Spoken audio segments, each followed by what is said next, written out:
Hey, how's it going? I'm Caleb Brown, and today we are going to make something that I'm sure you've heard of. I know you've at least heard this. Bring us some figgy pudding. We're making figgy pudding, also called plum pudding, also called Christmas pudding.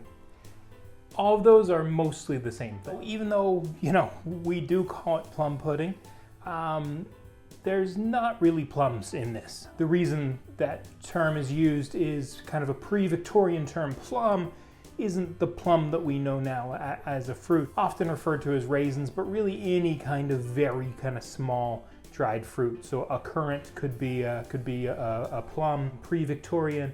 And in fact, you'll see a lot of traditional recipes use currants. We're not going to do that today, but we do have a ton of different fruits in here. Dates, raisins, apricots, cherries. So a real nice kind of combo of fruits. Of course, pretty traditional then flour and breadcrumbs.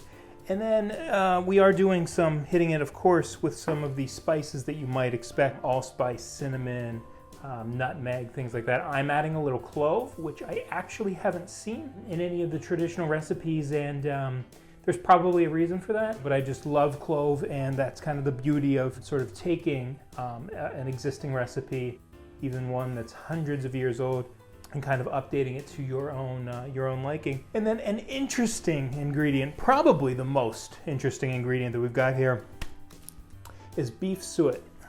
Beef suet is a hard, kind of dense white fat that sits on the internal organs of the animal, in this case a cow, kind of sitting on the kidneys, liver, that kind of thing, but really has a low smoke point, so really good for deep frying, really good in pastries, things like that. And pretty much any traditional figgy pudding, Christmas pudding recipe that I've seen calls for this. You could use butter, even though it has a higher smoke point. You can even use, there's kind of a more vegetable version of sort of a suet substitute that you could certainly use. I wanted to go as traditional with this route as we could. Also, I think the beef suet kind of gives this sort of caramely, molassesy flavor, which obviously plays really well in all the sugar and these fruits that are going in there, because this thing is going to steam for about 3 hours, and from that process there's going to be a lot of caramelization of these sugars, both the sugar we're putting into it as well as the natural sugars in all these different fruits. And so as unappetizing as this looks, I think that actual beef flavor, it really is going to play nicely.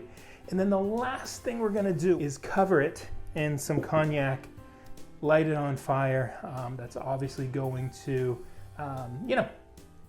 listen, it's mostly for dramatic effect, but it will obviously burn up some of that, the outside sugars, and add a little bit of complexity, maybe a little crunch in some of the areas as well on that outer crust. So let's go ahead and kind of take a look at some of our ingredients and what we're going to be working with.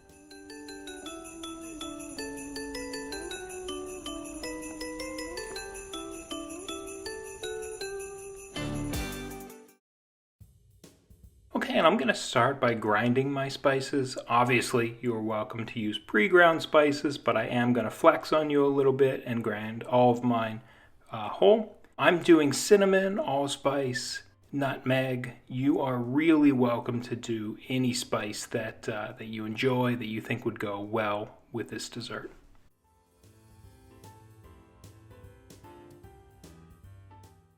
Since this dessert is going to be either steamed or straight up boiled, we kind of want to build a protective layer, and I'm doing that with this parchment paper.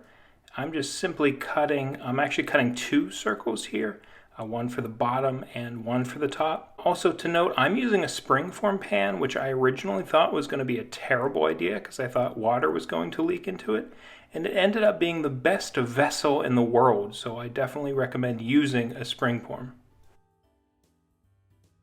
Next step here is to cut any of your larger pieces of fruit down to about the size of a raisin. So the raisin's good, but anything bigger than that needs to be cut. And next up, more cutting, this time with our big hunk of fat.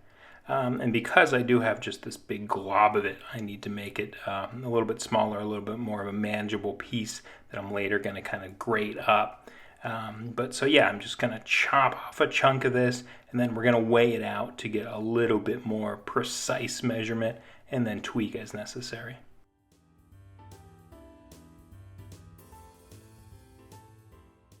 And like I said, then we're just going to grate it down. This just helps us get more uniform fat across the entire dessert. And then lastly, the grand reveal of a big pile of fat. Gorgeous.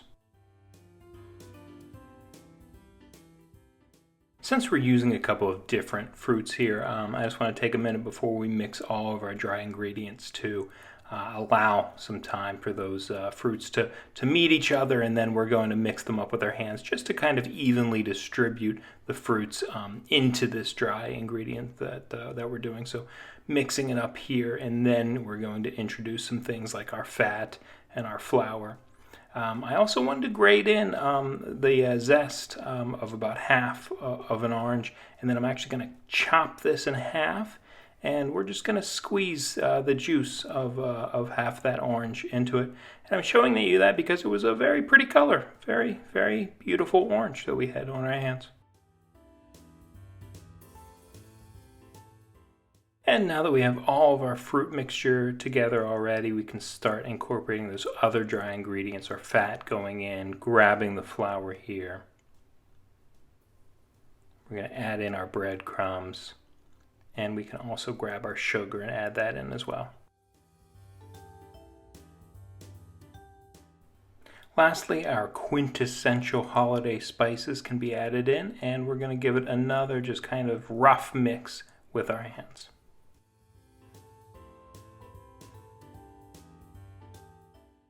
Doesn't have to be perfect, we just want everything to kind of mix together. Also, I swear there should be salt in this, and I forgot to put it in, so here's some salt. And now that our dry is together, we can start mixing together our liquids. We have an egg here. I actually ended up adding 2 eggs, so mind the recipe in the description, and then give your egg a little drink, and give yourself a little drink. Now just whisk your egg friends together with the whiskey, and add it to your dry. Now we can go ahead and grab the milk as well and pour that in. Honestly, that pour is a little bit of a flex as well. Some recipes call for stale beer instead of milk. You can give that a go if you'd like. And then you just start filling up your vessel. Like I said, I'm using a springform pan, which ended up working beautifully. And there you got a thick boy. Now we're going to add this top kind of semi-waterproofing layer. And look at this. Check out the weight on this guy. 3 pounds. That's huge. Now we're going to add a little bit of aluminum foil to the top. We're actually going to add 2 layers of aluminum foil to the top.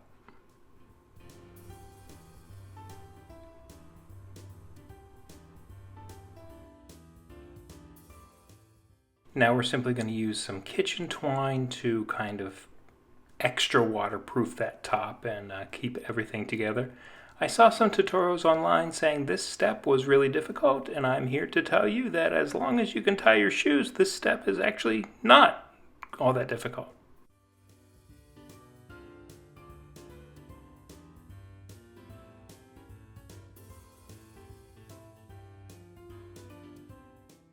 And there you have it. Our robot top hat is complete, and you just want to put this on the stove in a vessel that will contain it and fill the water to about halfway up. Bring that to a boil and then let it simmer for 3 hours. Since we have 3 hours on our hands, I wanted to make our own topping for our figgy pudding. So this is a homemade whipped cream. I'm actually doing a vanilla orange whipped cream. And the recipe for that will be in the description, but we're using gelatin, unflavored gelatin, to stabilize this. And how you do that, very simple. You add gelatin to water, and you allow that to kind of dissolve for about 5-10 minutes, and then you heat that up however you want to heat it up, whether it's the microwave or the stove top. And then once our heavy cream that we're using here for our whipped cream has kind of started to stiffen up a little bit on its own, you add that into the mixture, and that'll allow it to kind of really stabilize and have those nice peaks like you're seeing in the video for a long time. So here I am adding that gelatin mixture that's going to really stabilize. And then you just kind of blend that all together.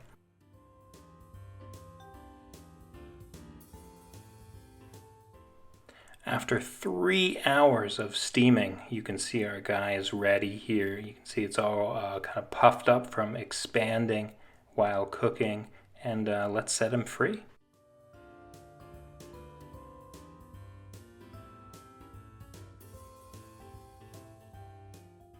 And let me just say, this parchment paper semi-waterproof thing actually worked incredibly well. Look at that figgy pudding.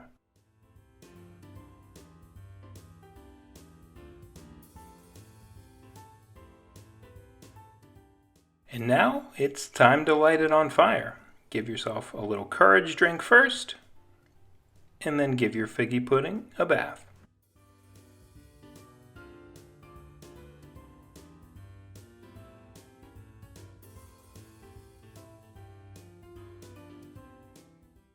I'll be the first to admit this is a little anticlimactic, but it is fully on fire. You just can't really tell because the lighting in the kitchen.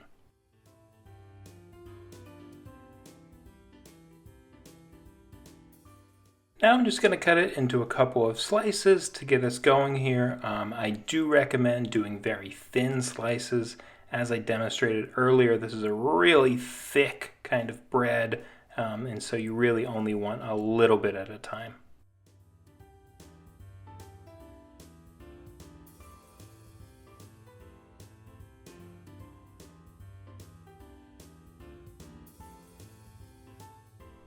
Okay, and we are back with a finished product, all sliced, looking absolutely gorgeous.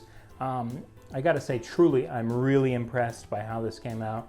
Obviously smelling amazing. All that cinnamon and clove in the air, obviously blending with that sort of sweet molassesy flavor from, again, the sugars that we added, of course, but also those dark, natural sugars that are in the fruits that we added in there. I have a gorgeous slice out here already with our homemade whipped cream here, and I'm gonna hit that with a little bit extra nutmeg.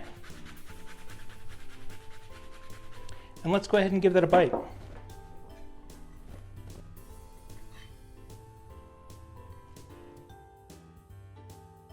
Absolutely, that is a no-brainer.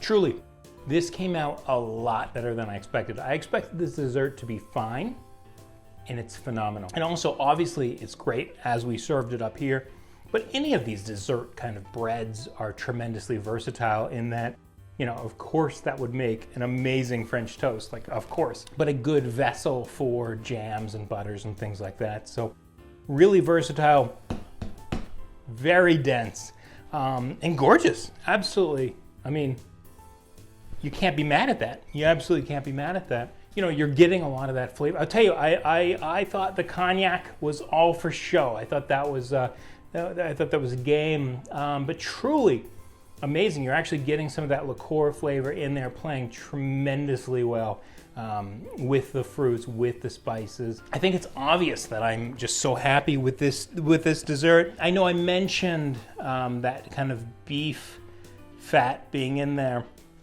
It's not a thing you taste, much like you don't taste butter, you don't taste Crisco in your dessert. It's in there and it's playing well with the ingredients, but you don't get like a beef flavor, of course. And truly, though, I do think that underlying, it's one of the reasons why it's so good. If you have 3 hours to steam this dessert bread, I absolutely think that you should this holiday season. I'm going to be doing a lot more of these videos of recipes that are hundreds of years old, as well as just decades. I'm very interested in the kind of culture of the 70s with the dinner parties and things like that. I think I'm going to be doing a couple of those in the next few weeks. So like, subscribe, and I'll see you next time.